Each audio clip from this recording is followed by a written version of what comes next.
Good evening, everyone. Thank you for joining us on A World Awakening. It's lovely to see you, although I can't see any of you, but I know you're there. It's been a pretty wild week here in Georgia.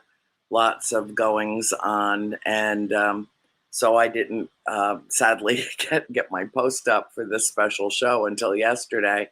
But I've had a lot of feedback already from people, and a lot of regular viewers will remember that I had a wonderful man on a couple of months ago by the name of Don Daniels, who I had the privilege and pleasure of meeting at the Star Works Symposium out in Laughlin, Nevada last November.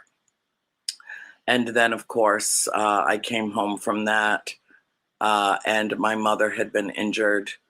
I went back to Florida for a few days and packed everything I had in my office that I could tow and several suitcases. And I have been here in Georgia ever since, caring for my mom and with my sister, Christine, and my sister, Cindy, lives just down the road. So it's a group effort. We're circling the wagons. I want to thank all of you who are aware of what's been going on with Mom and have sent your most heartfelt wishes for her recovery and prayers galore in abundance. We really appreciate it, and I'm happy to inform you that it seems to be working. She's doing remarkably better than she was. She was bedridden for about 10 weeks. So thank you all from my heart. Thank you. Okay, so here's the thing. Tonight, Don Daniels is like a multifaceted man in that not only is he a professional pilot, but he's been a radio host. He's an author. He's well known in the UFO community.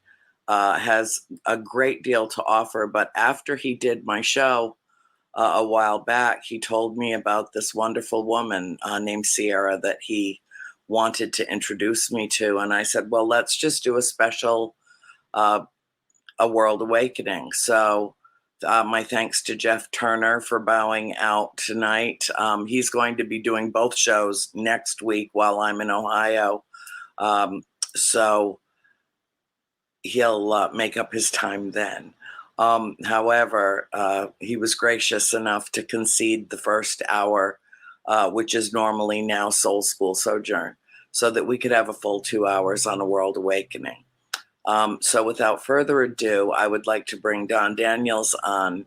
And there he is, and he's still in the sunshine because he's out west where the sun is still shining.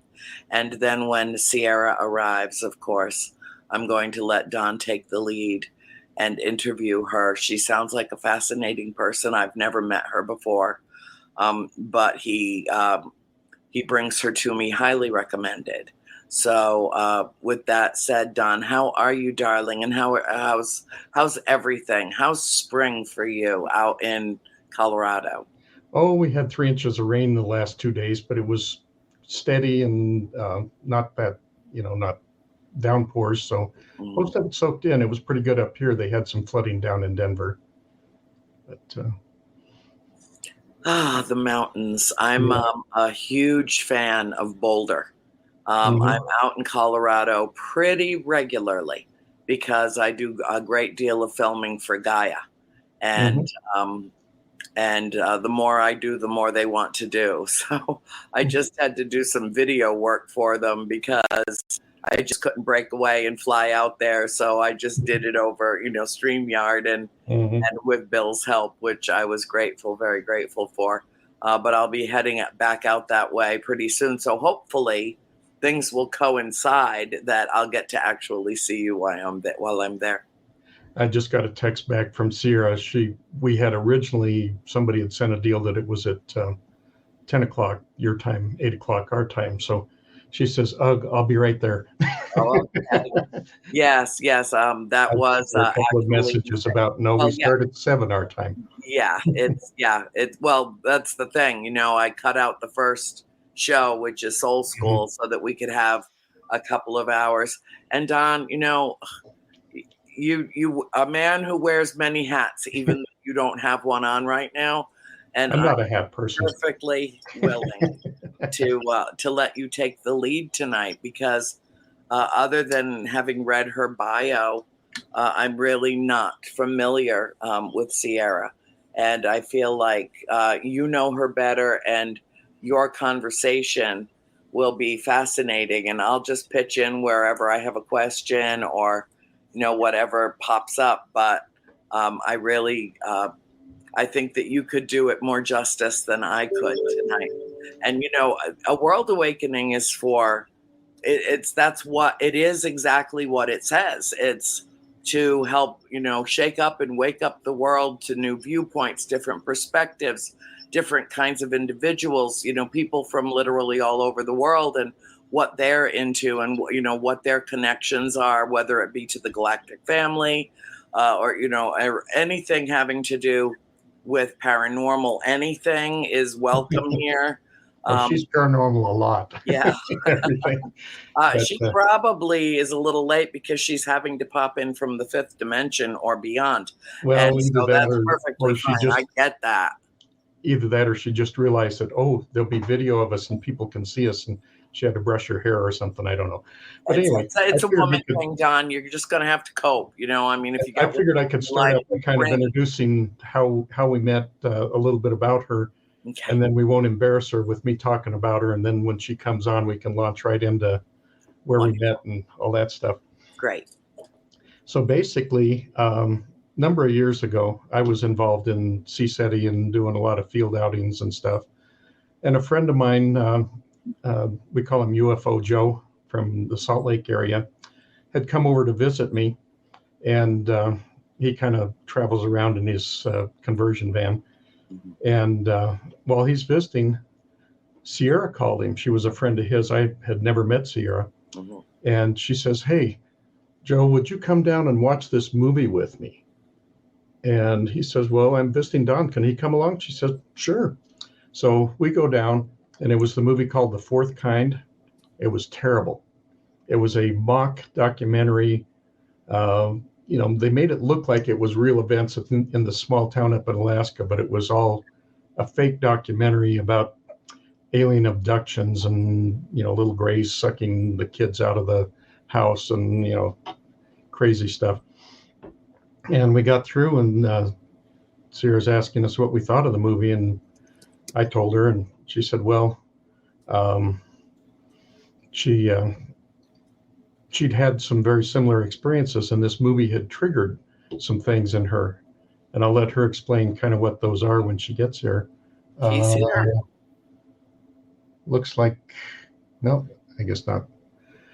Maybe it looks like there she is. She is. We were just talking about you. Were your ears burning? Yes. I'm so sorry. I got it an hour off. I don't know where I am in time and space right now, I guess. Well, time is an illusion anyway. So, right? We're totally cool with that. Totally. Awesome. Okay, good. So I just was explaining how we met when Joe was over here, and you invited us to come down and watch that movie with you, that horrible Fourth Kind movie. Yeah. And so we're right to the point where you can explain why that triggered you, how that related to your experiences. I think that was what was so triggering to me about this. And can you all hear me okay? Yeah. Okay, great. I have some fans running in the background. I want to make sure. Was just the fear-based. It was like such a fear-based driven movie. And what was triggering for me was when I was visited by the Greys, I couldn't move. And systematically for quite some time, I kept waking up and passing out because I would panic. So for me, it was all of just like it was something that was bad. You know what I mean? Something that was evil, something that just the way the portrayed the whole movie, I didn't like it at all. I don't like not being able to move. I don't like not being able to be in control. So why don't you explain what happened in your apartment down there? Okay, so I was just getting out processing out of the Army in 92, I believe. Yeah, 92 or 93. I just had gotten out of active duty. I'm a Gulf War veteran. And so I out-processed in Fort Carson in Colorado. And I was in an apartment near Fort Carson with a girlfriend of mine at the time.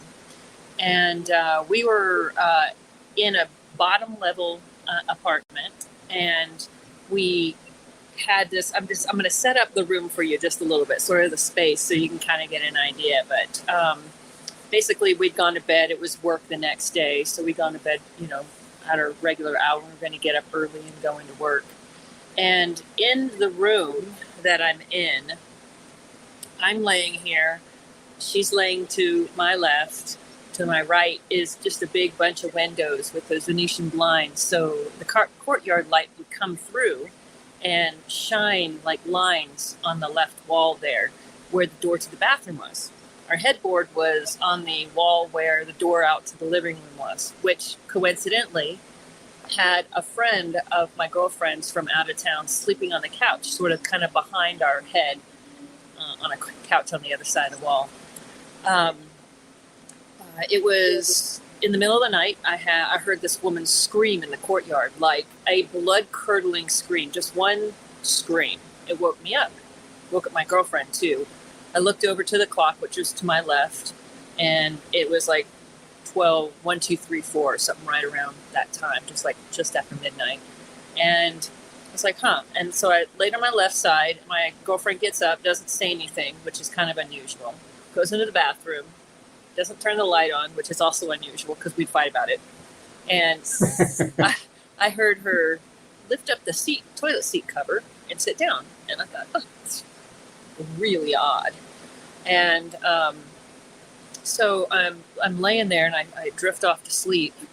And it was weird because normally I would be sort of out investigating what's this person screaming about, because I sort of am like the one who runs towards the gunfire type of personality to help. But I just sort of was odd. She got up, went in there, did that, and I fell right back to sleep. The next thing I know is I sort of get this tingling on the back of my neck, just that sense that somebody's in the room. So my eyes shot open. And over by the door, where my girlfriend had gone to the bathroom, against the wall there, it was just like the 2.5, 3 foot tall gray Zeta, as you were. And adrenaline went running through my body, and I wanted to move and I couldn't move. And when I wanted to move and I couldn't move, it created such a panic in me that I fell back asleep again. Well, this happened several times. This continued to happen because I would wake up, couldn't move, panic. After some time, I sort of woke up. Here's another thing that didn't make it any easier either. It seemed like every time I opened my eyes, this thing got closer to the bed. Yeah. And after a time when it was just about all the way over to the left side of the bed, thankfully I was on the right side of the bed, and it was just standing there.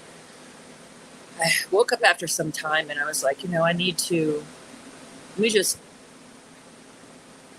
see what's going on here. So I opened up my eyes, because I thought I'd kind of heard something telepathically a couple times before when I panicked and passed out. This time I just opened my eyes and I just looked at this thing, the typical gray-ish bodysuit on, the gray head, the big black eyes, slit, little nose, little holes for the nose, no ears that I could see to speak of. And I woke up and laid there and just stared at this thing for a second. And I heard, "Be calm. We're not here to harm you. We're here only to check on you." And so I started to take stock of my body. And I felt like I was being scanned. It's the only way that I can describe it. It's likened sort of to me like being in the warm sun on a summer day, and a cool breeze rolls over you, and you can kind of really distinctly feel that rolling back and forth. And I panicked and passed out again. The reason why I passed out was I had this thought to myself. I was like, what is that? And I went, wait a minute, this is familiar. And I passed out again. When I came to the next time, I later on had memories of being on ship, I guess is what you could call it. In a bright lit room, again, not able to move, beings leaning over me, a taller gray, governmental men standing in the background in uniform, couple in black suits, just suits. And there also was the tall one looked different, more pronounced features in the head, more pronounced head, eyes. When they looked at you, you really felt like somebody was there. When I was in front of the gray, like the little guys, it didn't feel like anybody kind of was there. It was just sort of like a drone, really, kind of. And so I had flashes of experiments, different things they were doing in my stomach, and then just I woke up. My next memory is just I sit straight up in bed because I can move. And at the same time, my girlfriend comes out of the bathroom, cursing, flips on the light, and I'm just staring there, I'm kind of up on my elbow, arm in the bed, staring at the place where I saw it originally on the wall. She's like looking at me like, "Are you okay? What's wrong?" And she like gets all into like defense mode. Is somebody here? Is somebody here? And I just kept pointing at the wall. I was in shock, really. That's kind of how we started. Well, your girlfriend also, her comment when she came out of the bathroom after sitting on the toilet for 2 hours it was 4.5 hours. I actually looked at the clock. Hours. It was like 4.5 hours later. Yeah. And she had been sitting on the toilet and her legs were asleep. And it was odd because, I came in with no filter. So I've seen all manner of things, in this dimension and not from this dimension. But I had never really remembered encountering any extraterrestrials, as it were. And when I started dating her, she talked about the grays and about these, the ones with the big head and the black eyes. And I'm like, okay, I didn't doubt it or anything like that. I was like, well, why not? I've seen some pretty incredible things in my life. And she comes out and she's like, all these years, all I wanted to do was see when they put me to sleep on the toilet. Are you freaking kidding me? And that's exactly what happened. That's exactly what happened. She needed to be out of the room for that visitation to occur. Yes. Mm-hmm. Yep.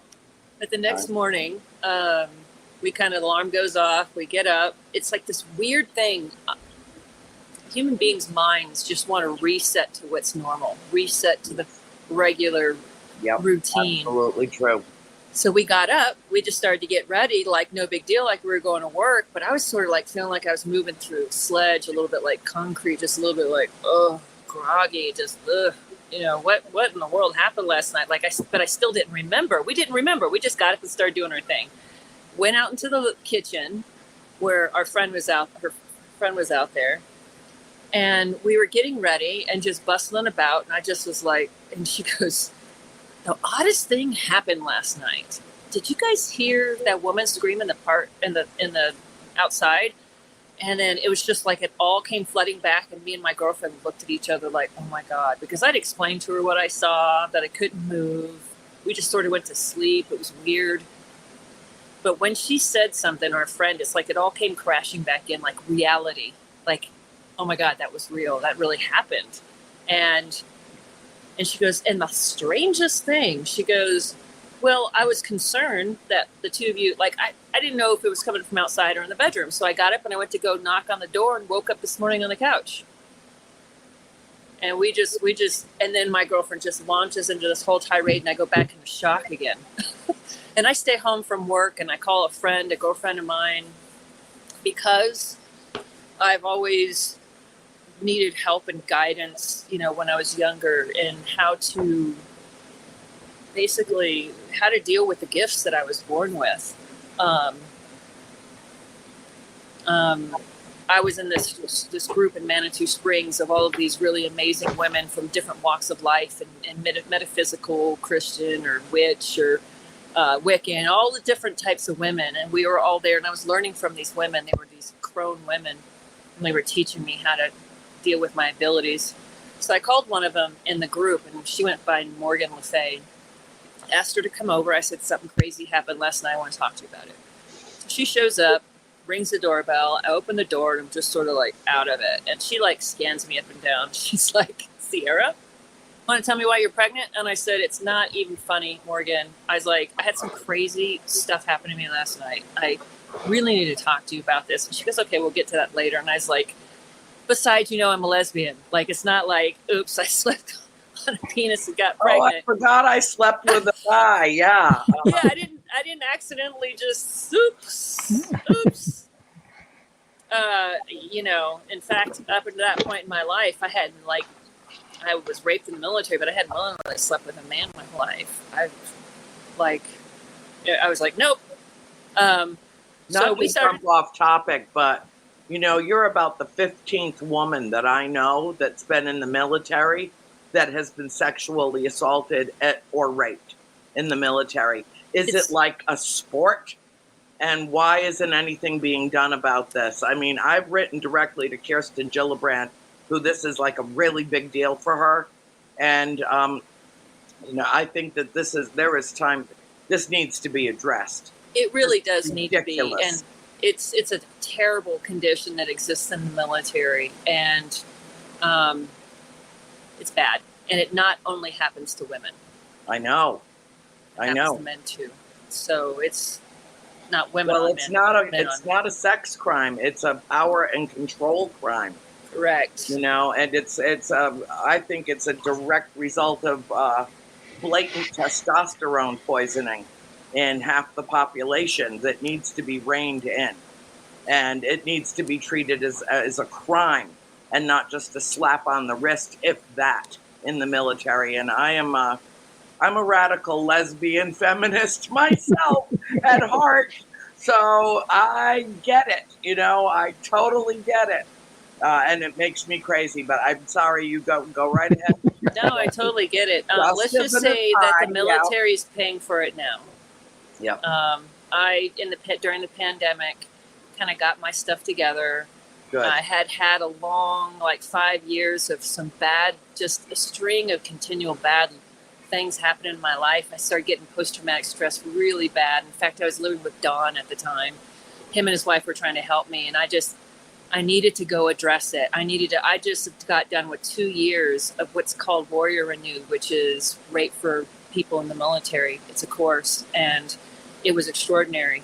And but I took on the military, and not only did I take him on for the rape, which went to trial, and he pled guilty and only got probation. Of course. My God. And that and Gulf War syndrome. And so now I am 100% rated disabled for both of these things that I deal with. And so it just was something I really needed to take care of. And it was strange because I've done a lot of work in my life, and it didn't really catch up with me until later in life. It just started getting harder and harder and harder. And after my breakup with my last girlfriend in 2016, and just a myriad of a bunch of friends that I know and people know that Don knows that I was close with passing, like 5 or 6 or 7 or 8 of them in 2016, alone. And it just felt like all my support was going away, and I really needed counseling, and I really dealt with it. I really took it on. I really dealt with it. I dealt with, honestly, a lot of wounding from stuff that happened in the military I never dealt with. And so it's beneficial now. So now they pay me monthly, and they have to take care of me physically for the rest of my life, like all medical. Excellent. So anyway, back to on topic. You found out you were pregnant. So then what did you do? Well, Morgan said, you're pregnant. I said, hooey. She said, there's a whole great, what they look like. And she told me that they were Zeta Reticuli, and that the government had made a deal with them back in the day for exchange of tissue, I guess, for technology. And because I am in the military, when I was, the government owned my body and basically allowed this harvesting to happen. And so we went and got a bunch of pregnancy tests, and I was positively pregnant, and I kind of freaked out, to be quite honest with you. And I went to the women's group, and we sat down and we had a giant powwow. What do we do? Because Morgan seemed to be very educated. Like, they're going to take it, if they know where you are, they're going to, it's really rare that women even figure out that they're pregnant before they take the baby and all this other stuff. And I'm like, wait a minute, you're not taking it. Wait a minute, taking the baby. What are you talking about? It was just so much trauma to deal with. And so what we had put together, because one of the women in the group, of course, was like, I remember I was 23 years old. You chose this. I lost my mind back then, but I get it now. I really do. Yeah, I don't like that phrase either. You chose this. It's like, yeah. What mind like was it's a I in soul that agreement. I would have picked this path that is so difficult in life? Right.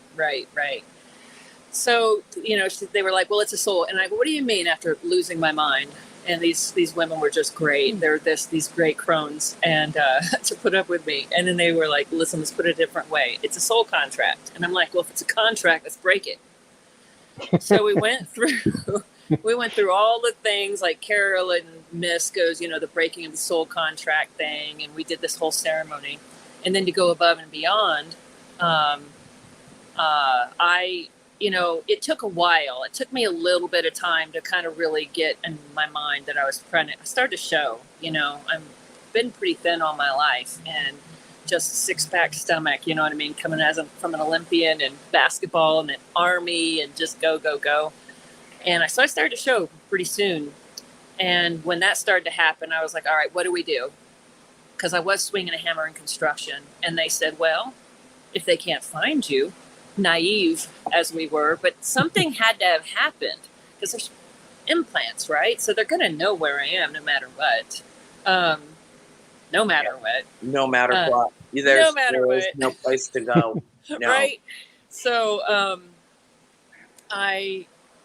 we did this thing where we did also create psychic protection around me, and then a breaking of the contract, which we kept reinforcing, and breaking of the contract and the fact that I wanted to keep the child. If I was going to be pregnant, I'm keeping that child.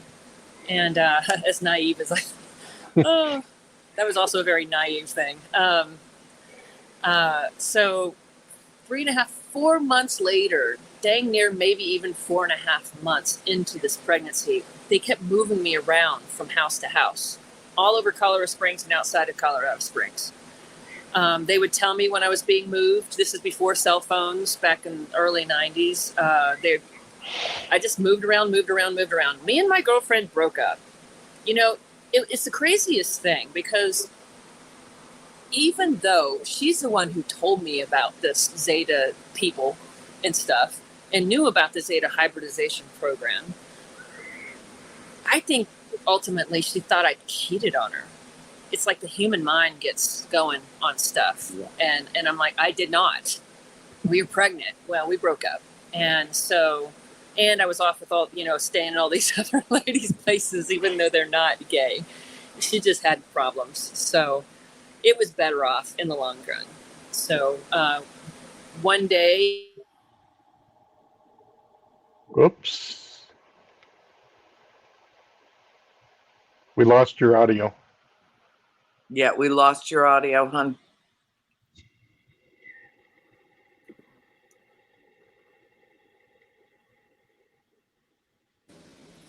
Can you hear me? Gotcha now we can hear you. Okay, great. Back to it. Okay, back to it.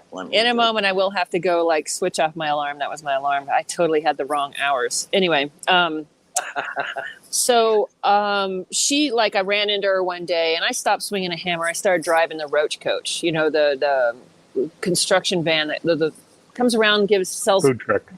Food truck. Thank you. But it wasn't like the cool food trucks that you have now. It was just like they open up the side and it was a bunch of prepackaged stuff and you bought it.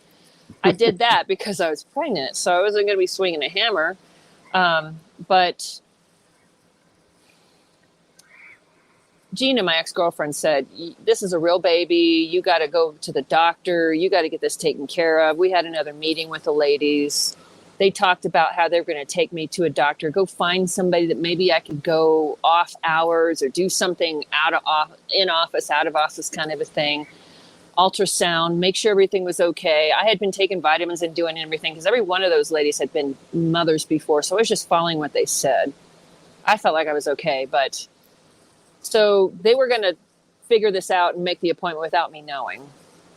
And about a week or so later, I just woke up. I knew. I sat straight up in bed and I just screamed, grabbing my stomach. No. And it was flat, just absolutely flat. There was no, it's not like I miscarried. There was no afterbirth, no placenta thing I needed to whatever, the whole deal, like gone. So I got really upset. I got really angry. I started calling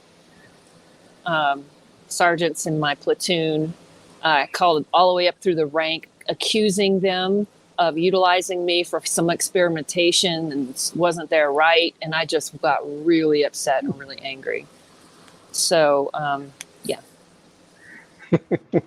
That's the next thing that comes. Would you like me to go into the next thing really quick? Or do you want me to save NORAD and the Men in Black until later, Dawn? Well, I had in my notes that we were going to jump back a few millennia to our Lyran times. You know, I met you first in this life at that movie, but you had memories of us being connected way, way in the past. Yes, I went to do that briefly. When you were Thoth, you mean Thoth? Which one? I don't know if you told There's me many about that lifetimes. It was back when we were Lyrans. Okay, when you were the captain, when you were the ship captain? Well, there was one there which ties in with my crystal. Yes. But there was also, you said we were cubs together? We were brother and sister? Oh, yeah, that's right. I totally forgot. I totally forgot that lifetime. Yeah. Yes, actually, I have an affinity for the Lyran people. And for those of you that don't know what that is, it's the bipedal cat-looking beings that you see mostly depicted like in ancient Egypt and so on in the hieroglyphics there. Yeah.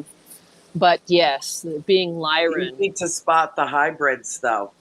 The eyes give it away all the time, instantly give them away. How so? Well, because I've met people that appear to be perfectly normal human beings until you look in their eyes. And when you make that connection, that off-world connection, their eyes change to slits. Yeah. Like eyes. Yeah. And then they go back to the pupil being, and it's like, well, hello. You know, hello. I have a good friend. I looked in her eyes the first time I looked in her eyes, and I said, "You're Arcturian." And she said, "I've been told that before." And that was it, you know, connection done. I mean, that was it. We were like, oh, you know, so yeah, it's a way. I think the eyes are usually the way that we identify each other in myriad ways. But, you know, particularly in our, what some refer to as our Akashic, you know, our history, our that junk DNA that we all share that the scientists threw out because they said it had no bearing on anything. And that's our entire history. You know, it is. So, you can trace all your lifetimes through the blood. Yep. The blood is very, very, there's a lot to it. They're figuring it out now. They are. And the eyes are the window to the soul. Yes, they are. Exactly. And have you seen the people, like people tell me I have a cat nose, but I have makeup on right now, but the little slits that go down underneath, and it's like a scar. Have you seen those? I have. People, yeah, I do too. I think that's from the split. You know what I mean? The split lip cat thing. But yeah, Don and I have spent a lot of lifetimes together. Actually, I've known him on ship as an ambassador, as a like a ship captain, like a spaceship captain. You know, and. You've got glass. He's got glass around his neck from one that crashed that he actually flew. It was part of the navigation and power system. Whoops. Yes. There we go. I'm back. We lost him. There he is. He's back. Now we just lost Sierra. She said I was kind of an annoying older brother in that one lifetime, right? I was kind of teased you a lot or something. Yeah, we like to get into it a little bit, but it was okay. Now, I don't know if I've told you the story. When I was at Star Wars conference, it was probably 3 years ago. A friend of mine from back east had a friend from Canada, right near Detroit. What is it on Windsor Locks area, I think. Yeah. And she was an oracle, and she came out. She says, "My friend the oracle's coming next year." So the next year she came, and I met her, and I said, "Hey, what do you get from this crystal?" And she goes, "Ugh," and gives it back to me. She says, "I need a little time."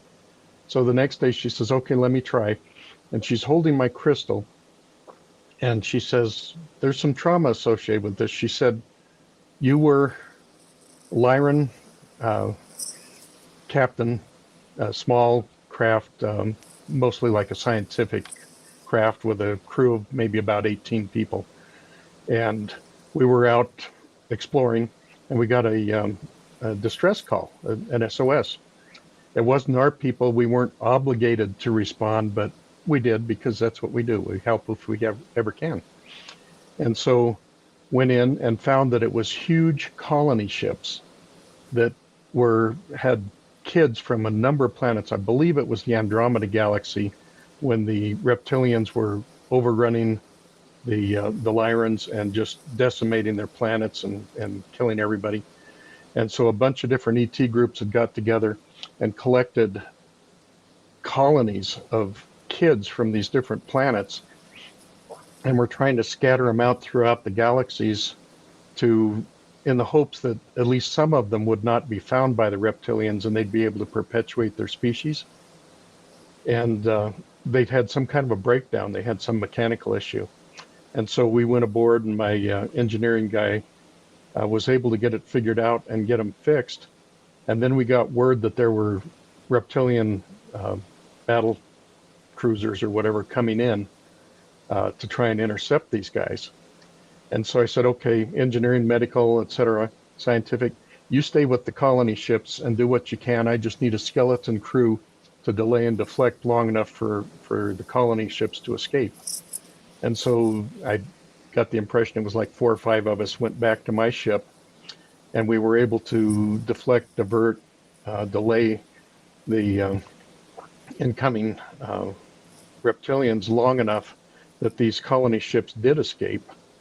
One of them set up in the Pleiades system, and probably from there some of them came to Earth, and basically she said I was very highly regarded around the universe for the sacrifice I made. We knew it was a suicide mission. We knew there was no way we could defeat this whole group of reptilian ships that were coming in, but we delayed them enough that the colonies were able to escape with all the kids, set up civilizations in the Pleiades and other places, and some of them came to Earth.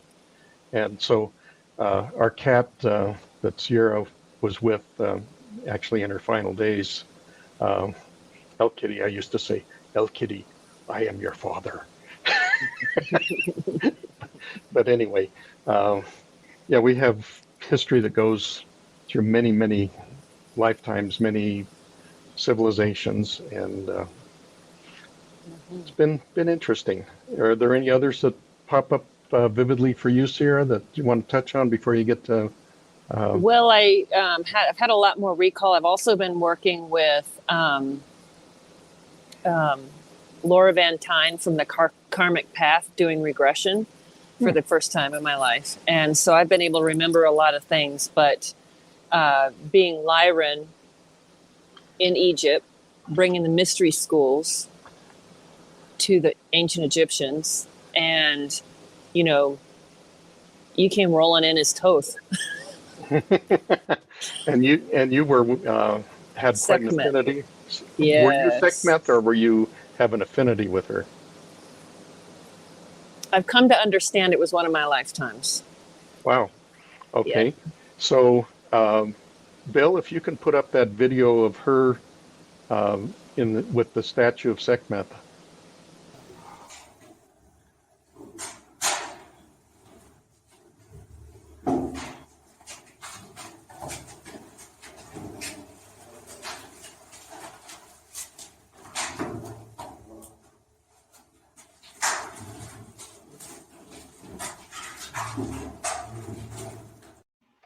In basalt, and it's in situ, meaning that it's been sitting in the same place since they placed it however many thousands of years ago. They say a couple thousand, but they're off by about 10.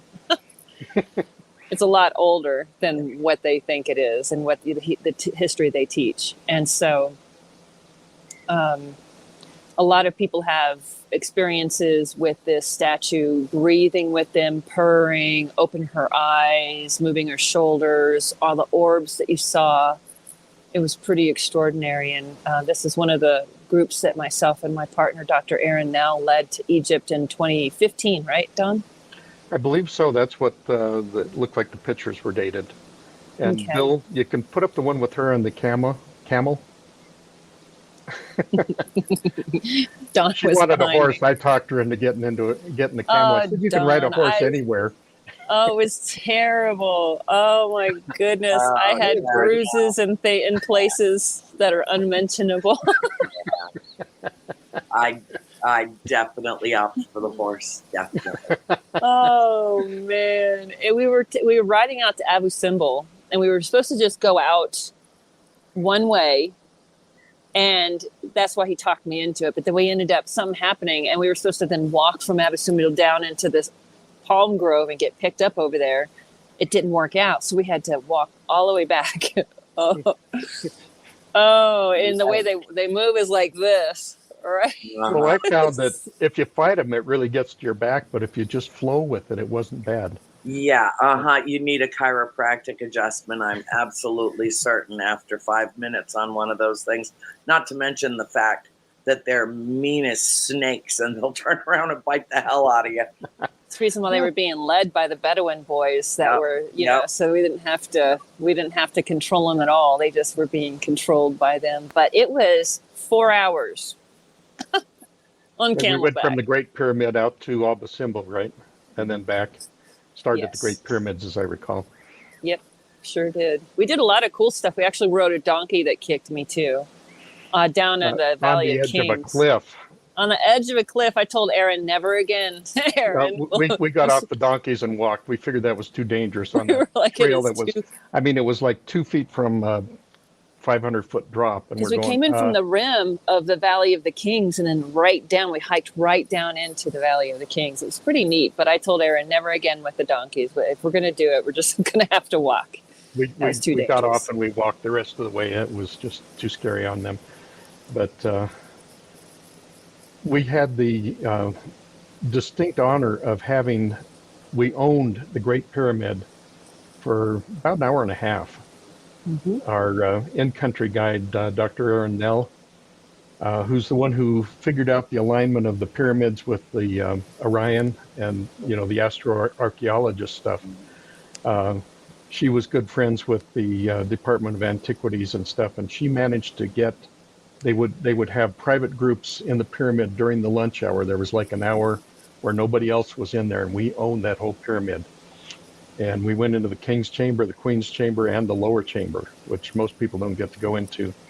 And Bill, if you put up that one of me toning and doing the ohms in that chamber, where we were checking out the resonant frequency and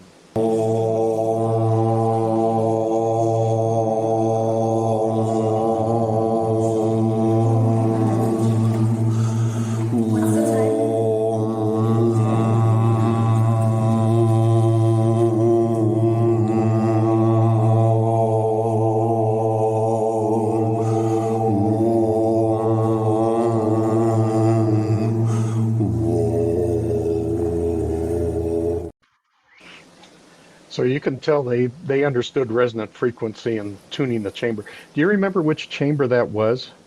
Was that outside the King's Chamber, the antechamber? Yes, it was the antechamber of the King's Chamber. Yeah. And So you're really doing some great guttural stuff there. That was pretty cool. Now, the guard, they don't allow any religious ceremonies in the pyramid. And the one guard who was with our group, the only person that wasn't part of our group, he was, making sure we didn't do any religious stuff in there. He was kind of giving me the evil eye. He didn't know whether this was religious or not. But we certainly found the resonant frequency there. Absolutely. Yeah, we got to go down into the Queen's Chamber. We did ceremony down there, which was really great. Yeah, the Army has to come in and pull everybody out. It's one of the 7 wonders of the world. And it was so funny when we went walking up there, our little group of whatever many that we have, 15, 20, however many we had.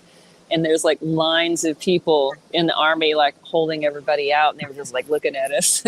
Like, that's what you get when you're friends with the ministers of antiquity.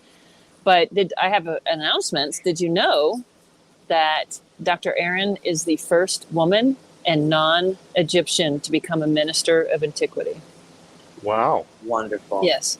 She just got it. And they've just appointed her to a giant dig in Saqqara, which I believe there's going to be some extraterrestrial stuff in there, and they want her to break it. Yeah. Oh, wow. Now, interesting little side note, driving in Egypt, especially in Cairo, oh my God. There were times where I was like closing my eyes. It was so scary. And when Dr. Nell got her driver's license over there was no written test. There was no driving test. There was just a medical test. She had a blood test to see what your blood was. Blood test to get her blood type. They put that on the driver's license. That's the only test involved. Because if you get in a car accident, they know what blood to give you. We'll have to tell you, it's a city of 20 million. I remember I was there to go pick up Don when he came in late one night, and it's nighttime, and they don't use their headlights at night because they think it's rude. And I'm still not really sure what they do with the blinkers. I'm not really sure what the communication is. Oh, I figured that out. Oh, did you? What is it? Well, normally when you're driving down the road and the car in front of you puts on the left turn signal, it means that they're going to change lanes to the left. No, over there it means it's safe for you to pass. There's enough room to pass me. Wow. And the headlights is a carryover from World War II, when the first person in the convoy would have the headlights with the little slit, so it didn't shine up into the sky. And then everybody else would follow them. And that way the enemy fighter planes and stuff couldn't spot them as easy. And to this day, they still don't run their headlights. Most of them, you'll have maybe every 5th or 6th car will have headlights on. And then the lines on the road, they don't go in between the lines. They go straight over the center of the line and drive down the road that way. And there are no lights, no traffic lights in the city of Cairo.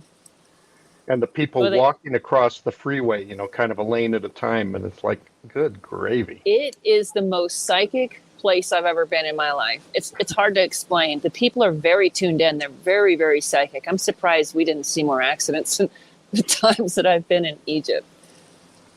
So then we also got on the river cruise, and we went all the way down to Aswan and a number of the temples along the way. And Bill, that last picture with the portal, the doorway, pop that up and let Sierra explain what that is. That is the Temple of the Hearing Ear. So is this the one that we went and spoke into? Is this the one, Don? I think so. And around the back was where the oracles would, on the other side of this wall. Yeah, so the oracles... Go ahead. Standing in front of it, it like sucked you in, in a higher dimension or whatever. It was like it was pulling you into another dimension. Yeah. It's definitely a doorway, for sure. And we had this great experiences of going and standing in front of it and receiving messages. And some people got clear messages. And then Aaron and I took turns standing on the backside where the oracle would stand. And each person would come and stand in front of that indentation with their own intention. And then there's some pretty neat experiences that people were having. Me and Aaron were acting as the oracles. Did you have an experience, Don? I thought you said that you... Well, it's like it pulled me into a higher dimension, a different lifetime or something. It felt like if I had let go, it would have just sucked me right through, and I don't know if I would have come back to this dimension. But anyway, and then we went all the way down to Aswan, and it was hot. In the afternoon, we'd get on the riverboat and go down the river a little ways to this pullout area, and we'd swim in the Nile River to cool off. Where there weren't crocodiles Yeah, the in crocodiles the were portion. above the dam, but below the dam there weren't crocodiles. But anyway, Yeah. anything else on Egypt, or do you want to hop back to the Cheyenne Mountain? We can hop. If people have questions later on, we can readdress things later. Okay. So you were inquiring more than you probably should about what was going on with this alien encounter and all of that stuff, and you kind of expected it, but what happened next? I was still driving the roach coach because after the baby was gone, it was sort of like at first, my first reaction was anger for like a couple of weeks. It went on 3 weeks, a month, and I started to get really depressed. And I kept driving the roach coach, and my girlfriend was like at the apartment complex that thing had happened at. Hey, here's your stuff. Come and get it. I'm moving into a house. And she had told me to come pick up some of my stuff at the apartment complex. So I drove up to where I would normally park at the apartment complex, and there's a black 4-door sedan sitting there. And I was like, and as I drove up and parked the roach coach to the side of it, because I was just going to grab the stuff because it happened to be on my route, and then drive the coach back to the warehouse to drop it off. So I was in that vehicle, and I drove up right next to where this 4-door black sedan was. And as I was approaching, it was like they knew I was coming, and they stepped out of the vehicle. And as soon as I saw them, this is before the movies, before people knew about Men in Black, I just knew they were there for me. So I got out, I slammed the door, walked around. I said, it's about effing time to get somebody's attention.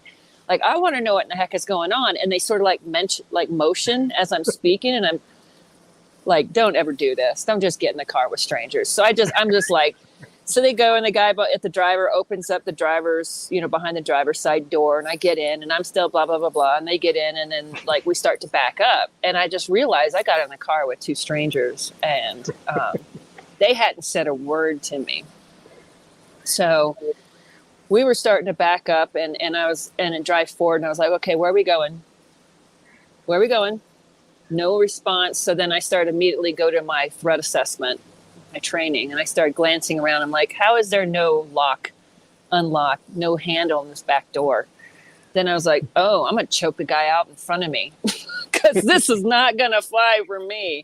Like, I was sitting there thinking, I'm going to choke this guy out. I'm going to like, was visualizing like using the seatbelt to choke him out, and then like crash, and then like bust out the window with my legs and get out. Right. That's what I was planning on doing. Next thing I know, I sort of come to, and I'm just staring straight ahead, and no adrenaline, calm, which was odd for me because I have had a tiny bit of issue with temper in my life. And tiny. Somehow I feel that that's an understatement.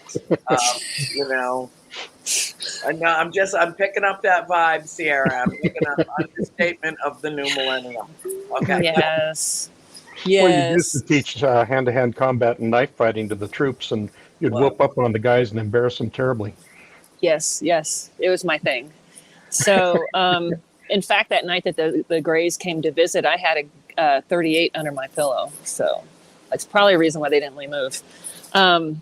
So I come to, there's no adrenaline, because before I would get upset, get triggered, adrenaline would go 2 hours, calm myself down, get myself focused again after like some kind of adrenaline trigger or something like that. And so I come to, and I'm staring ahead, and so I started looking around me, and from where we were to where we were going was about 20 minutes. And what was I doing for 20 minutes? And we were going through the Manitou area and around to the northwestern side of Cheyenne Mountain. Not the normal entrance of Cheyenne Mountain, a different entrance of Cheyenne Mountain. And I was like, that is very odd. Well, they don't know I'm psychic. So I think I'll go into the driver's head and see what's going on here, because I came to just sort of, and they had the hats, those, what do you call them? Like Chicago hats. I don't know. I call it a gangster hat. Fedora. Like a fedora, but a little bit bigger brimmed. A little bit big. Yeah.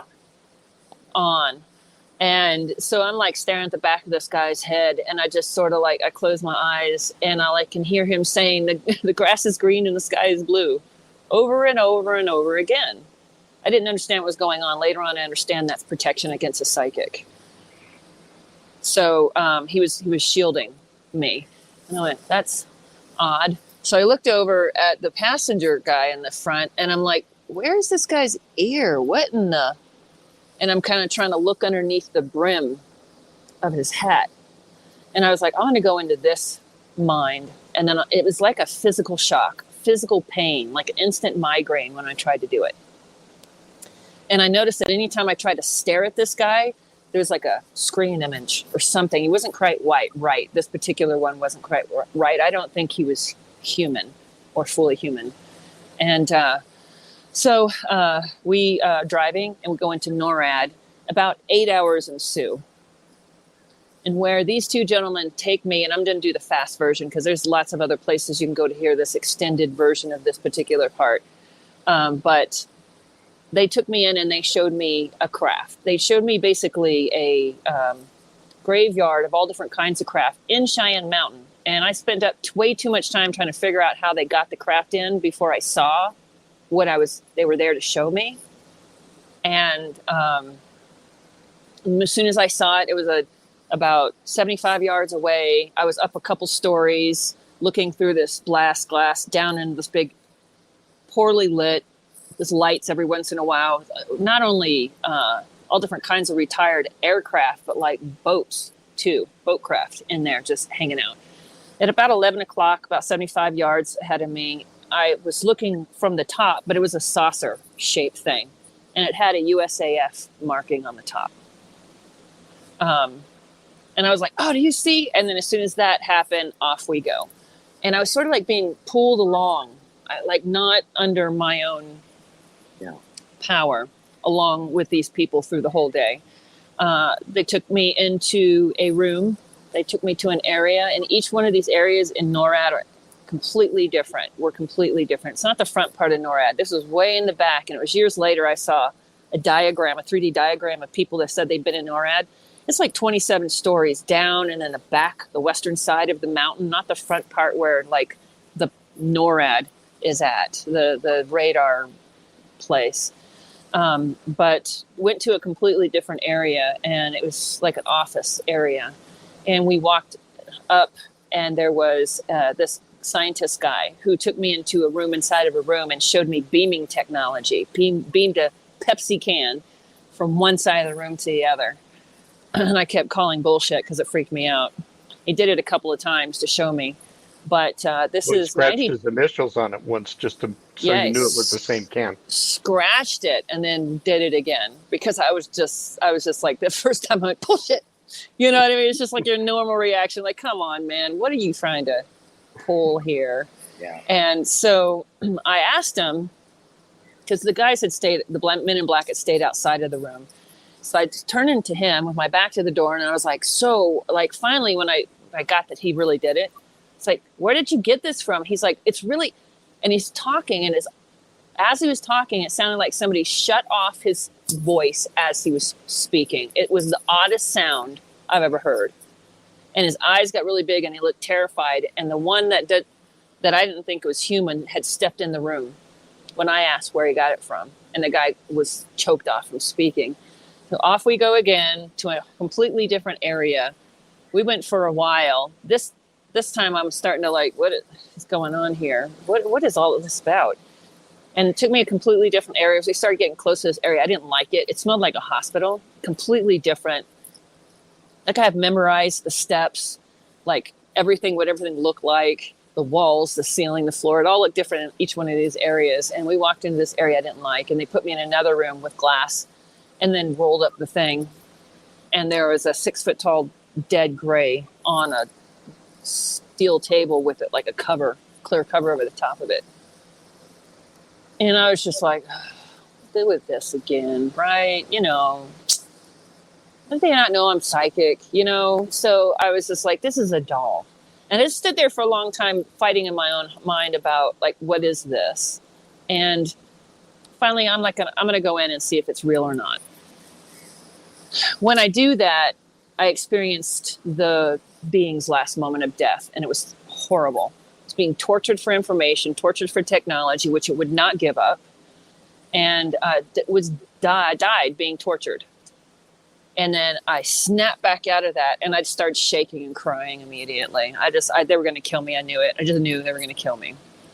So they take me to a completely different area. They take me into a room. They sit me down. This looks more like well-known, maybe possible area of NORAD, and it's an office. Big, long oval table. When I walk in, I walk to the very end. I put my back to the wall. I face the door. They come stand on either side of me.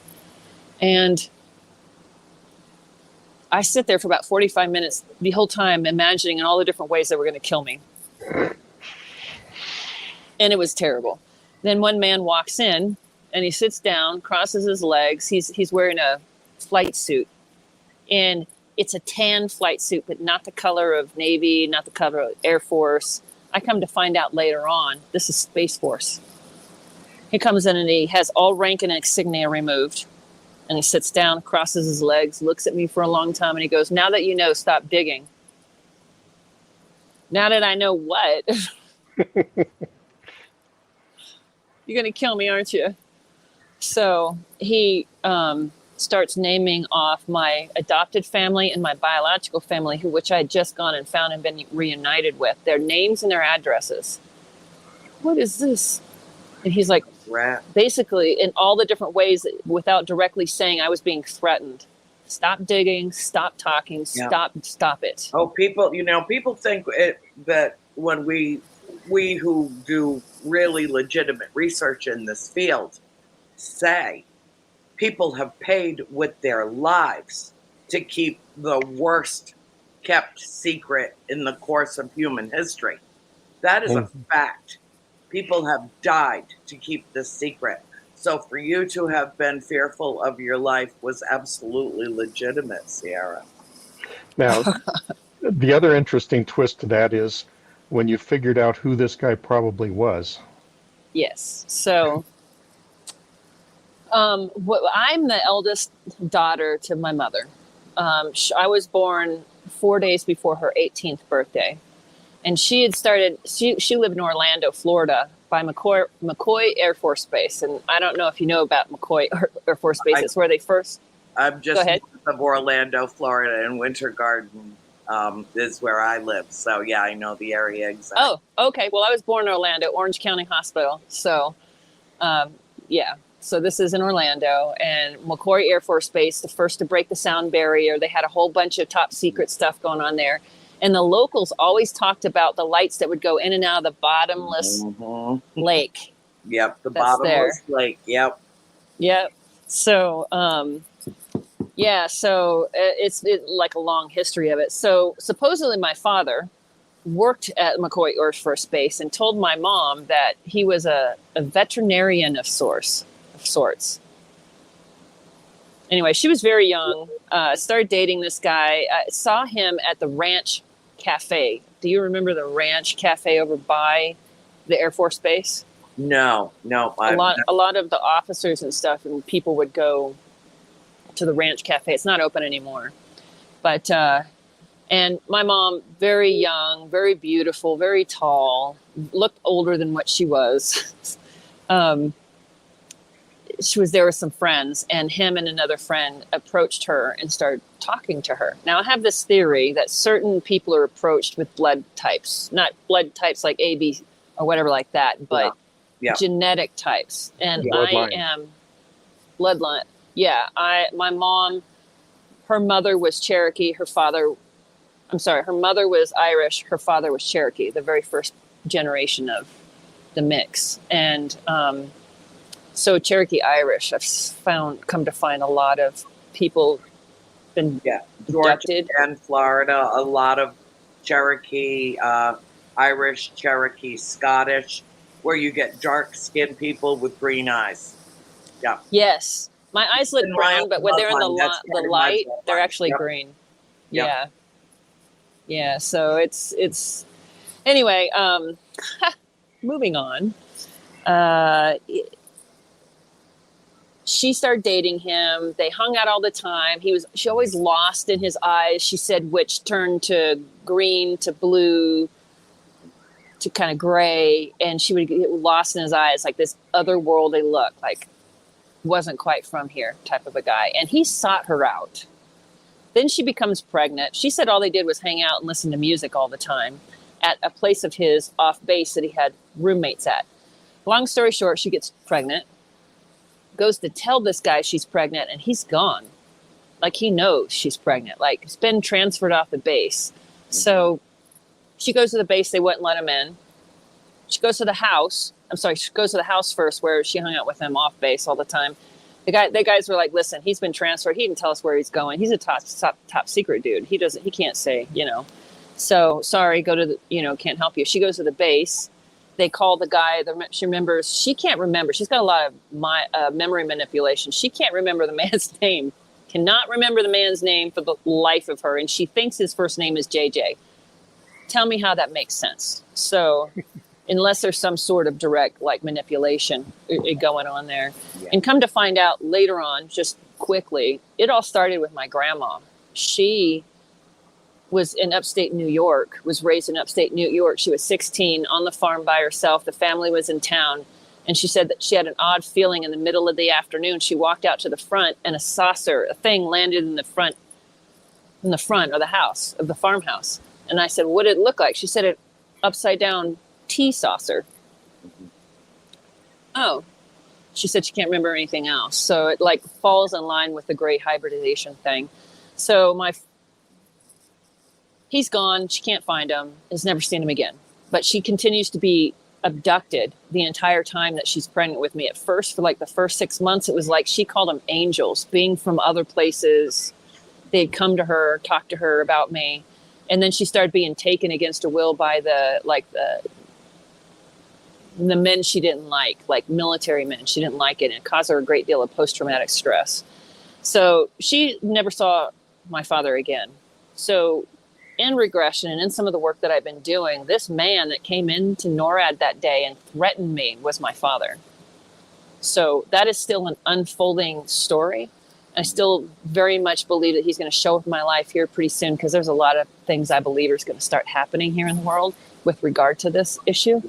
And letting people know about the breakaway societies. The military people out there are sick and tired of the billionaires out there owning all the mineral rights in Mars and the moon and all these other planets, and going and doing commercial trade and stuff with other civilizations. How do we not know about this stuff? So I think they're sick of it, and it's going to come out here pretty soon. But he is in the secret space program and is my father. So we're a little over halfway through, Sierra. We want to cover your secret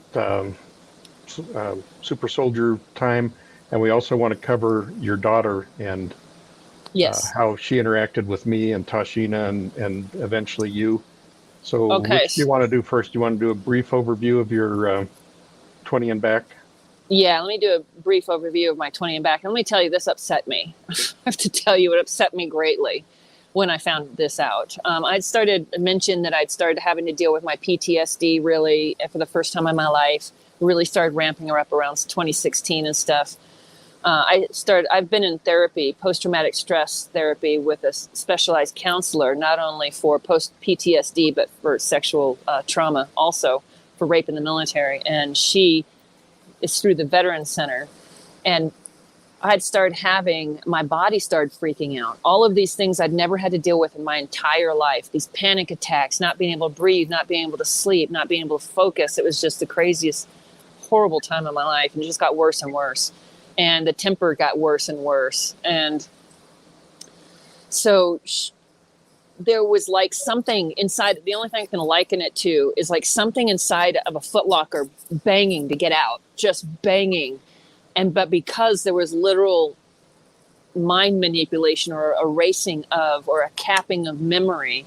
It was hard to deal with. And so after 2 years of therapy with this counselor at the vet center, I said, I need hypnotherapy. We're not going to be able to get through this. And so that's when I found the hypnotherapist, and we all started working hand in hand with this, because stuff would come up and I would get all upset and confronted and have to go deal with it with my counselor.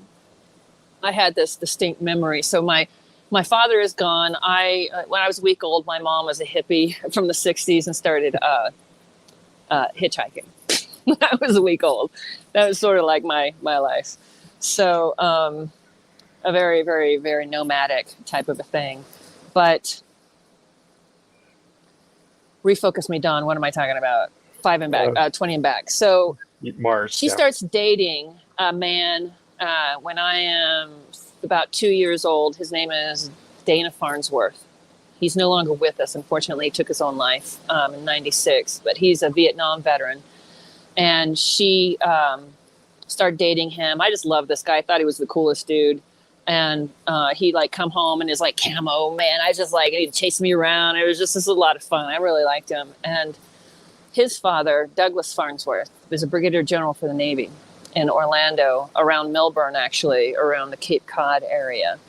And so when my mom started dating him, she would take me to be with Grandpa a lot at his condo in that area, of which I had this fond memory, and I could never let go of this.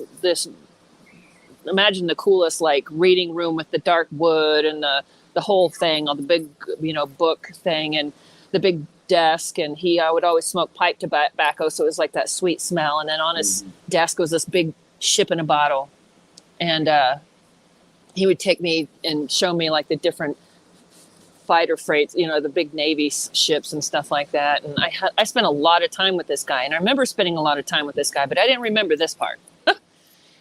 I was listening to an interview, and somebody was talking about they were into the Super Soldier but Intuitive program, and they were talking about coming out, and somebody was talking about, I don't know if he was 20 years Mars or not, I'm not really sure, but he started talking about being tested by these blue and white cards, and then all of a sudden, all these memory came back of being tested by these men in white coats when I was 5. So from the time I was like 4 years old until the time I was 5 years old, I was spending a lot of time with Douglas. Well, I was spending time with Douglas. I think he might have been a tiny bit psychic, but I was talking to him one day and sharing with him about that I could hear people's thoughts and couldn't everybody. He said no. And then he showed up one day with these guys in uniform, and they tested me. And then it accelerated to this. And behind his desk, he had a thing that he pushed and a door slid aside. And he walked into this room back there. And he brought me back there. And there was a portal maker in this room. And he had brought through, so the men had come and tested me with the cards. And then he brought me into this room. And then he said, "Are you ready? It's a really big day, blah, blah, blah, blah. Are you excited?" And I was like, just wanted to make him happy. Yes, I'm excited. Easy. And he opens a portal, and 2 men in white lab coats step through. And they walk up, and they prick my finger. But this was before they had the pricking testing, way before pricking test on the blood. Yeah. And he looks down, and he looks up, and he goes, "It's a match." And Douglas is like, "It's a match." And he was really confused. And there was like all of this, like,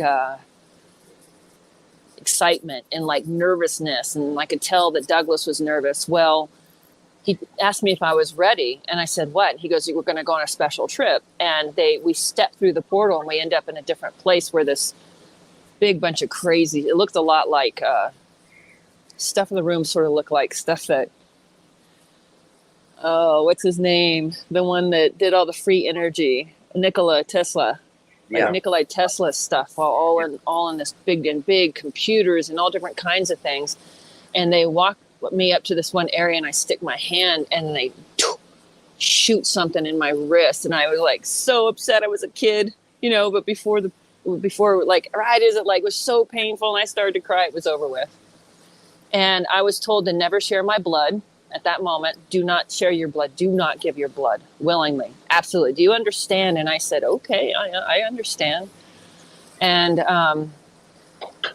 And basically, the next memory that I get in this regression, she tells me, okay, now jump to a day you're excited, you're really happy, something that you're looking forward to. And I had been training in this group from the time that I was 5 to the time I was 18. So I was 18 years old, and I was all excited because I've been training with this group as an empathic intuitive. And we were being sent to Mars to try to quell the war that was going on between the northern and the southern tribe of Mars. It had been going on for a while. And we were trying to terraform, we were trying to get people there and get everything set up. We were trying to get bases going and so on. And so I guess this would have been in that timeline in the 70s, late 80s. And she, of course, being led, look down, how old, is it you? Yes. How old are you? And I'm looking at my hands and I'm like, I think I'm about 17, 18 years old. And I looked down and I had the coolest digital suit on. It was tight and it was thin. And what I mean by that is it was a smart suit. It would change colors. It would react to my environment. It was really cool. When I mean digital, it would just change like a chameleon. And I had these cool boots on. They were a little bit thicker on the bottom and kind of funny looking. And long story short, we were in groups of 10. And I think there were 7 or 10 of our groups that were going. And we were all in squads. And we were made up of the empathic intuitive and the super soldiers to protect the empathic intuitives. Because the northern tribe of Mars was completely and totally put off by humans and was offended about being physically in their presence. So there was a lot of telepathic stuff that was going on, and there was only certain people that were allowed to interact with them telepathically. And I was being sent over there to help. I went over there. I remember so we got on a TR-3B and we flew from the Melbourne Cape Canaveral area to the moon, backside of the moon where we had a base. But we were being told, do not wander around this base. We are not welcome here. This is a very tentative thing that we have going on here. And this will be 1975. Don't wander. You'll be killed on sight. Okay. So it wasn't very much further out time after that. We were then brought into this big room, a giant room. It reminded me like the inside of an enclosed stadium, just a tiny bit smaller. But it was pretty big. It was big. And we went into it, and it was the portaling room from the moon. And we were being portaled to Mars. We didn't take a ship. We walked right through a portal, and we're there instantly. I was there instantly. And I just remember stepping through and then because it was going like squad by squad by squad. And I stepped through and I kind of stepped over to the side. And for some reason, I was just staring at the dirt on Mars and the light, but the dirt. And I kept raising up my foot and it was, and it was like this gravity thing, almost like a gravity boot, because the atmosphere there is a lot thinner. You don't want to take off. So just, and this fine powder that kept puffing up when I would do that. It was just funny to me. I was just like playing around with my feet, on the dirt. And then we ended up going into these cool pod things. They were like these Lincoln log things stuck all together, and we taken off into our different groups and stuff. And it didn't go well. There was a big war going on there, and all the people we were trying to protect in this one colony were killed. It was bad. It was a bad situation. And so I don't remember the coming back time. I just remember the going there and having this experience. So then I was brought back. I have the intuition that I wasn't there long. 4 to 6 months, and I was back. And then I was age regressed back to 5 again, and then set on my my task, my life. in this lifetime, this timeline, into this timeline. Oh. So we got 40 minutes left. Let's get into your daughter. At that time I was just starting on my book, and I'm typing away up here, and you were living downtown. Oh, thank you. And you called me up and you said, Don, I got to talk. I said, okay, well, how about we meet for dinner after I finish this chapter? Said, no, we got to talk now. Okay. So I closed out the file, and I headed down the hill, and we met at Mimi's down there at Denver West. And you were telling me about you thought your daughter, or you thought your child, and you were getting a male impression at the time, was trying to connect with you. And you were asking me for some ideas of how to go about making contact, and I offered some suggestions, some meditation, some putting out the invitation mentally, etc. And a day or two after that, as I was just falling asleep, I got this impression that there was someone in the bedroom right beside me trying to connect with me, but it was so different from what I was used to that it was hard to connect. And again, the next morning, I got the impression that someone was trying to connect, and I got an impression it was a daughter. And I called you up. I said, Sierra, I think your daughter or child was trying to connect with me last night, but it was just so different that I couldn't really make a connection. And a little bit later, I called Tashina, who you didn't know yet, and we were talking, and I told her as an aside what was going on with you, and she really didn't want to get involved in that at the time.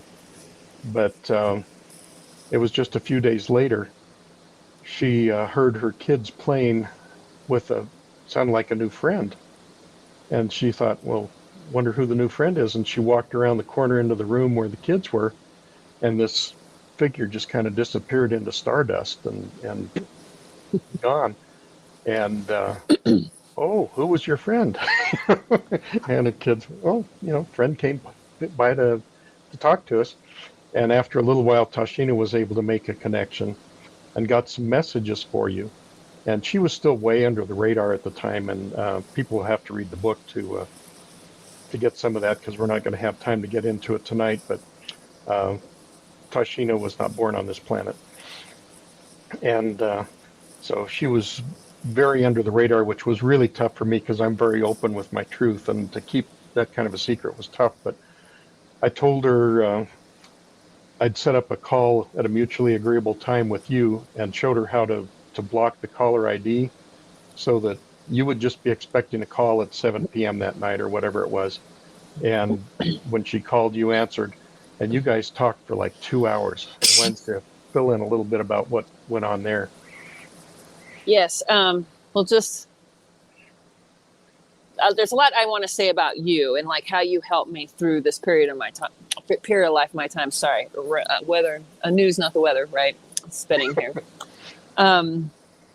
But you really helped me out a lot. You're really, really good with all the training that you went through with Greer, and kind of left that all behind. But basically, and then you came up with your own tools and stuff. But I really needed to figure out mystical studies.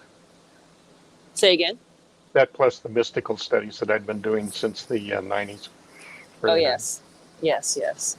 So you were very grounding, and still are a very grounding energy for me. And so, we became very close when we started working together, and asking you, what do I do, and stuff like that. And the reason why I thought that my child might be reaching out to me is because at the time my mom and grandmother moved into my girlfriend and I's house at the time in Lakewood, and it's upstairs and downstairs, and we were lived upstairs, and my mom and grandma were living downstairs in the basement. And they kept, like, my mom finally was just like, what is your deal, one day? And I'm like, what is your problem? And she goes, what is the deal with the kids running like back and forth, like banging and dropping stuff on the floor upstairs all night long? And me and my girlfriend looked at each other like, what are you talking about? We were sleeping. And they were like, hand to God, there are little feet running back and forth up and down the hallway. In your bedroom, it sounds like somebody kept dropping something heavy on the floor. And we were just like, wow. And I kept trying. It felt like something was trying to reach out to me, but I come to find out later on, it was like a guide, a protector of my daughter that was trying to make initial contact and could not. And so couldn't make it with me, then tried to make contact with you, saw you, as a connection, and then saw your connection to Tashina. And so she said that, remember, actually, her daughter got hurt. Remember, she's in there playing, and and Tashina was doing laundry or something like that, back and forth, and like she must have an imaginary friend or something like that. And all of a sudden, she heard her child cry out because she had she'd sprained her ankle because my daughter was levitating her in the air. I didn't know that part. And then she fell, twisted her ankle, and then so Tashina comes running in. And then sees this thing disappear, and then sees her girl on the floor, runs into the other room to grab something to bandage it, something to help her with, whatever was going on with, grabbed something and came back in. And then the image was, and she was there for a moment. She stayed this time. Tashina running in the first time freaked her out. So she stayed this time, and she was sort of hovering above. She was kind of floating above her daughter.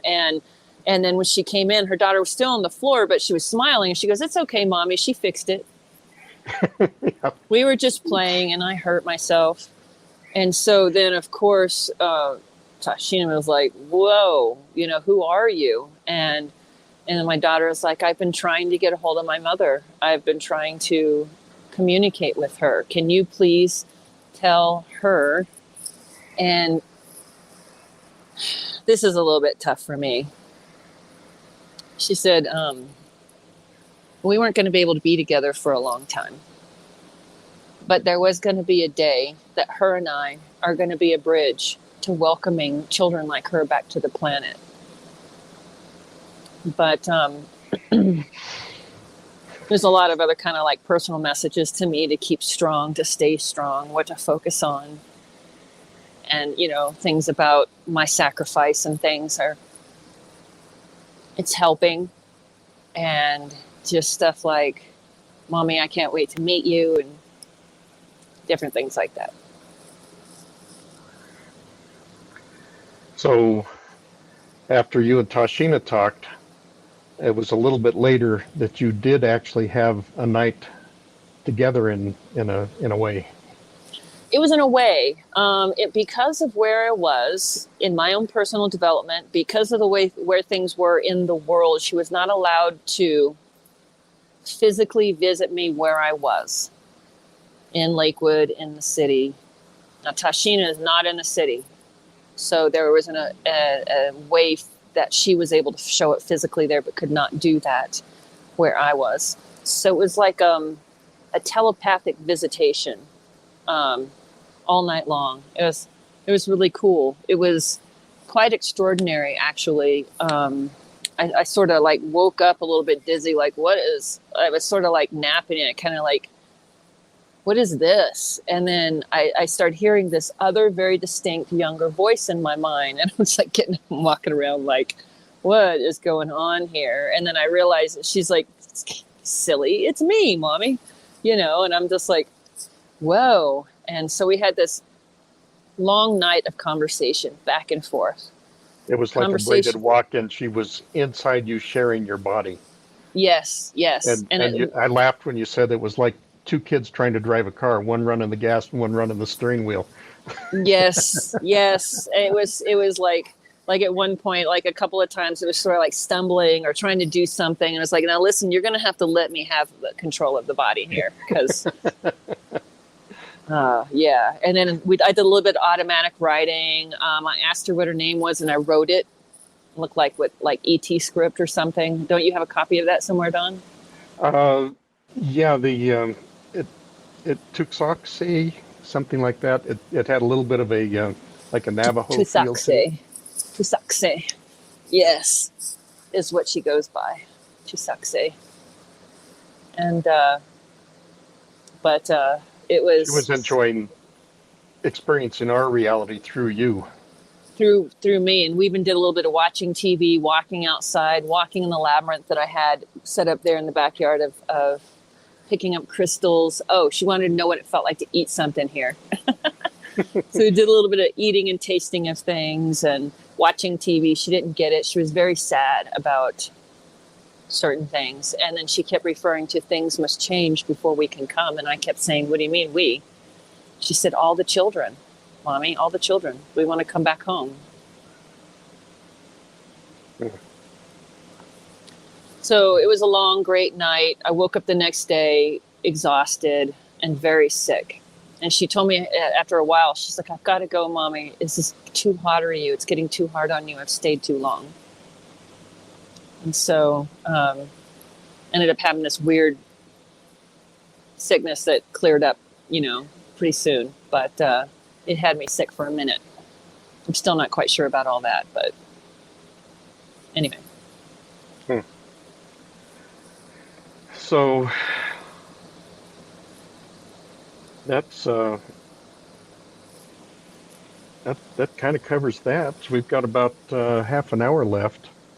Well, if I could, there's a few comments and questions that I have. First of all, Sierra, the thing that I most want to ask you is something that I've noticed during our time together here, that you and I have something in common. We speak about our experiences almost matter-of-factly. We speak about our experiences fearlessly. That courage did not manifest overnight. But throughout the course of your explanation of what you've been through in your life and where you've been, who you have encountered and engaged with, it seems to me that you were always told, shut up, be quiet, don't talk about this, don't share this with anybody, be quiet about this. When did you make that quantum leap in consciousness where, number one, you realized that it was okay to come out publicly with your experiences, that there would not be any retribution attached to it, and what kind of leap in consciousness did you make to be able to speak about your experiences in such a in such a way that what is supernatural is natural, what is paranormal is normal? When were you given implicit permission to start to come out with this? I know that I was. That's why I'm asking you that question. I was given the message that now it's okay. Now you can step up, speak your piece. It doesn't matter how anybody reacts to what you say. That has no bearing on the fact that you're putting this out, because you realize there are people that are watching this tonight that are going, oh my God, wow. I've had experiences that I've never shared with anyone. I encounter people all over the world who have never shared their experiences with anyone, but they'll tell me what they experienced, and then I encourage them to talk to others, to come out in whatever way is comfortable for them. That's a long, convoluted question, but I know that you get it. I do. I totally get it. Okay. Yes. So back, it really, Dawn had a lot to do with me coming out. And Landmark Education worldwide, to be quite honest with you. I took the Landmark Forum and I realized, whoa, I don't need to be afraid of nothing, nobody. And so that was, and while I was on staff at the Denver Center in Landmark Education, this guy that everybody called UFO Joe came in. Like, what are you talking about, UFO Joe? They knew me as the resident psychic. The director there still calls me her resident psychic. And if she wasn't sure about something, she'd bring me in and be like, what do you think about this? Mm-hmm. And so UFO Joe showed up, and I'm like, Joe, why do they call you UFO Joe? And he goes, well, sometime we might have to sit down and talk about it.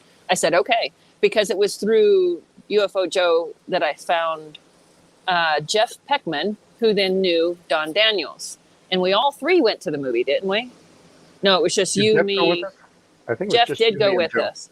Jeff did? Yeah, Jeff Peckman went with us. That's right. I think that's where I first met him. To that terrible movie. And that's how I met you. So I always associated that through you. So I had just gotten freed up. I wasn't going to talk about any of this with anybody. The Landmark Forum got me freed up in that way. And then UFO Joe said, we should talk. And so we did. And then that led me to Dawn. And I was told back then at the time, not necessarily that I was to share my personal story publicly, but that I was to start Galactic University Radio, Galactic U Radio, and start talking about a bunch of different things and bringing all manners of people on and talk about it. And I believe in talk radio programs and letting people interact with the hosts and stuff. And put a bunch of stuff together, held umpteen amount of conferences, traveled all over the world, and did not actually come out really, truly publicly with my story. I mean, I talked about it. I would be interviewed here and there by people, but it wasn't until the J3 films, Extraordinary the Seeding, came out that I really, truly public. Mm-hmm. And let me tell you, it came with a whole mess of shit. Yeah.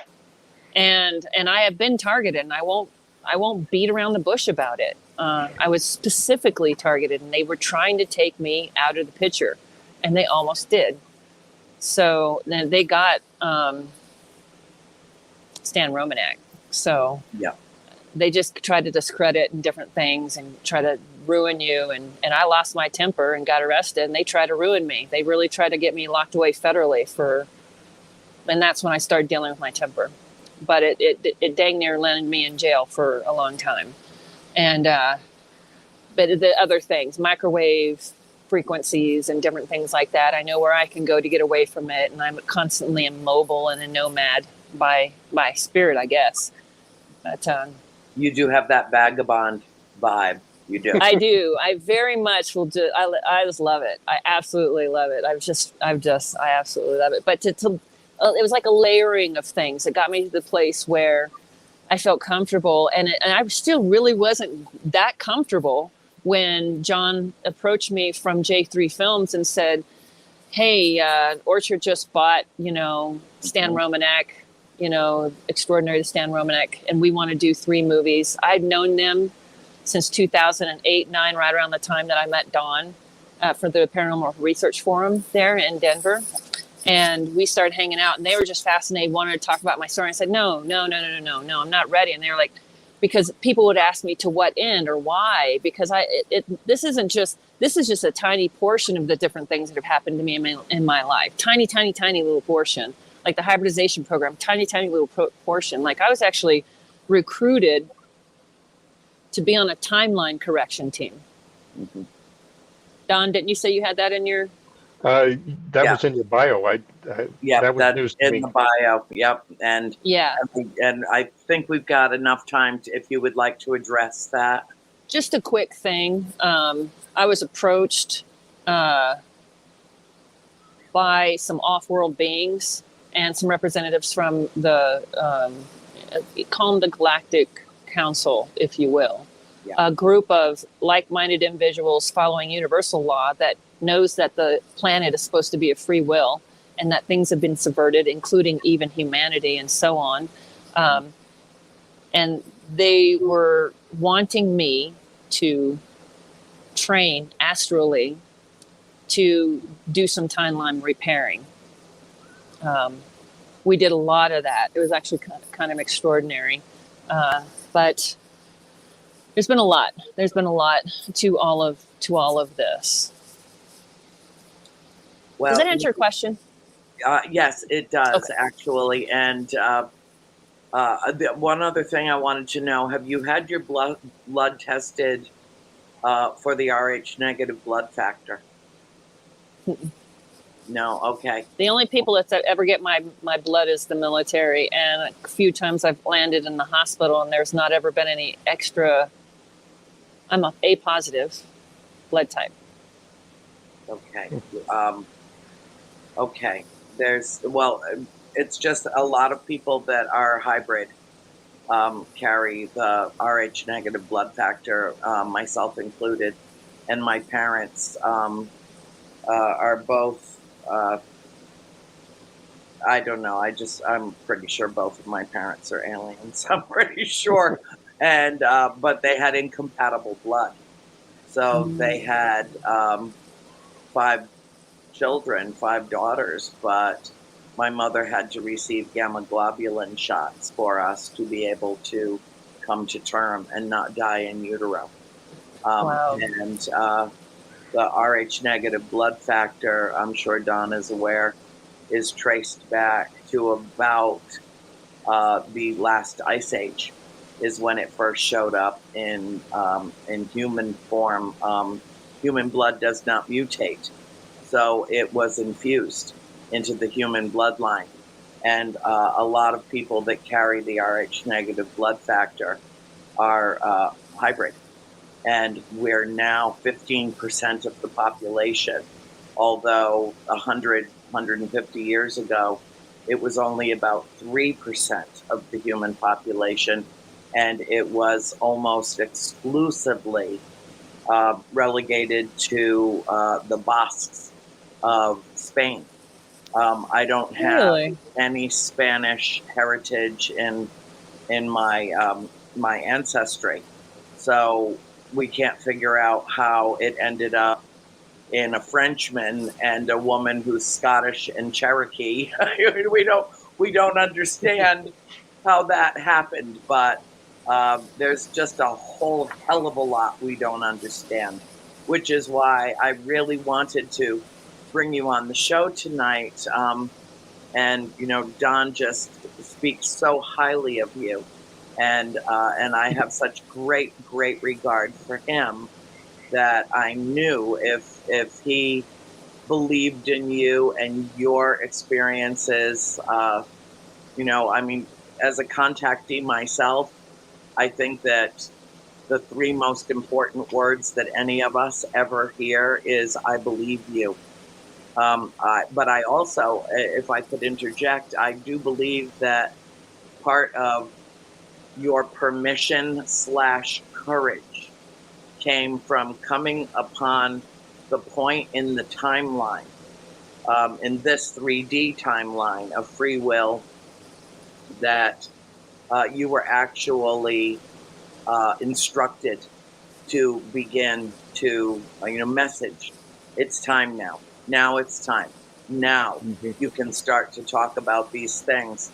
My experience is lifelong. My first conscious contact occurred when I was 13. No question in my mind that I had previous contact, going all the way back to even my infancy. I mean, what child do you know of that has vivid memories of being an infant and a toddler? And, that entire process of growing up as a human being, going back all the way to birth. My mother remembers her birth. My father remembers his birth. That does not happen with most human beings. It does. I remember being in utero. Yeah, I remember being in utero. Yeah. It was the warmest, comfiest, most lovely environment. Would have been happy to stay there, although I'm sure that would have made my mother miserable. I think that we're surfacing around the world and finding platforms, finding forums to put this information out. It's one of the reasons why I'm so grateful now that I'm in syndication with KGRA, that this program goes out on multiple platforms all over the world.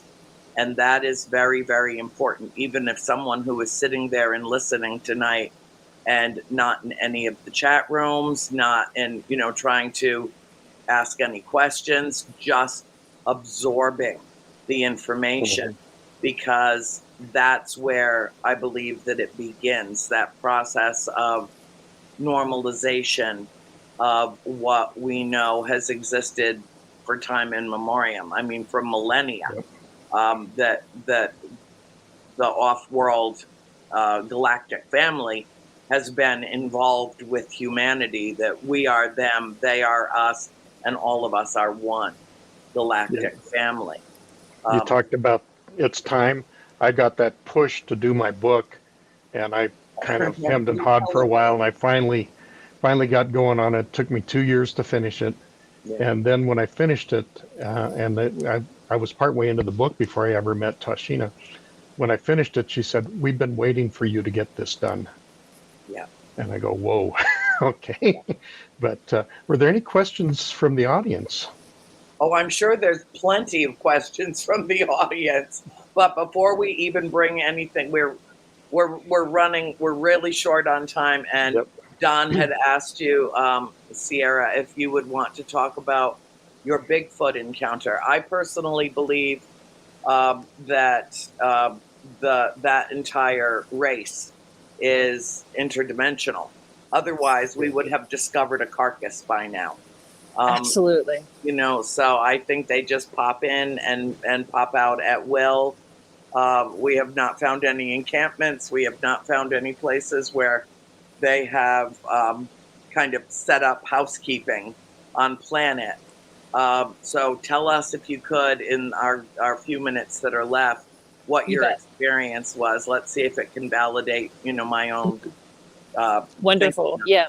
I had an experience when I was very young, like 4 years old, in the foothills of Kentucky and Tennessee, actually, the Smoky Mountains up there. And Don, you haven't heard about this one, but I've actually had a very recent interaction with Bigfoot in Arkansas, and it was extraordinary. They gave me gifts. Anyway, so when I was 5, my mom, I told you about the gentleman, Dana Sr., that she had married, and he was stationed at a Fort Campbell, Kentucky, but we were just, and it's kind of in the northern part, and we were just over the state line in Tennessee, up in the mountains. My mom didn't like the base. She wanted to be in the mountains, the hippie child she is, and we were in a cabin in the middle of nowhere. And this is 1974, and this is when there was a lot of interaction between Bigfoot, Sasquatch, and the general public, because people were pushing out into the area, specifically in the Blue Ridge Mountains up there.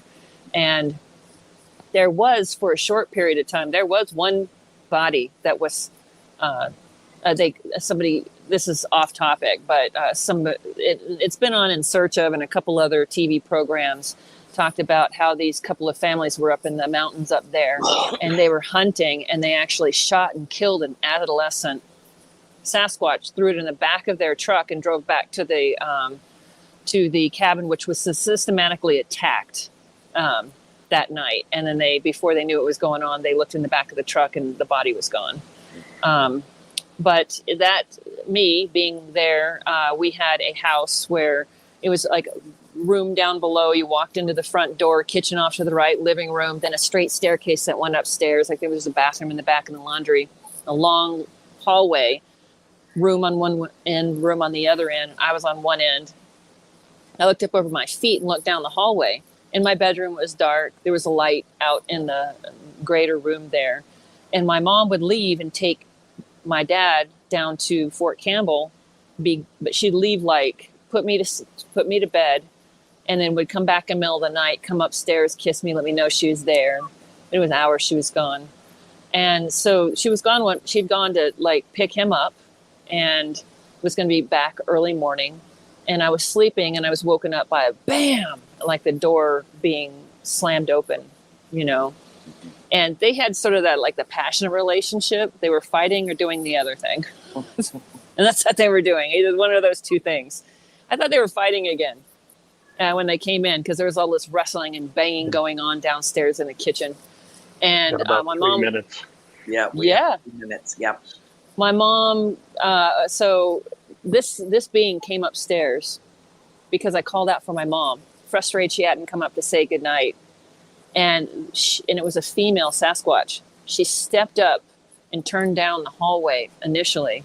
And then I was looking, in the covers, out of the covers, and she turned like her whole body to the side and turned around and saw me.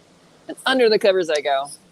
She comes in there and she's telepathic. I could tell, like, she was concerned, like a baby had been left in the cabin all by, like, she thought I was abandoned. And I kept just saying, I'm okay. I'm okay. I'm okay. My mom's coming back. My mom's coming back. And actually, Archangel Michael showed up in the room and told her to leave me because she was planning on taking me with her. Could you imagine being raised by Sasquatch? Yeah, I actually can't imagine that.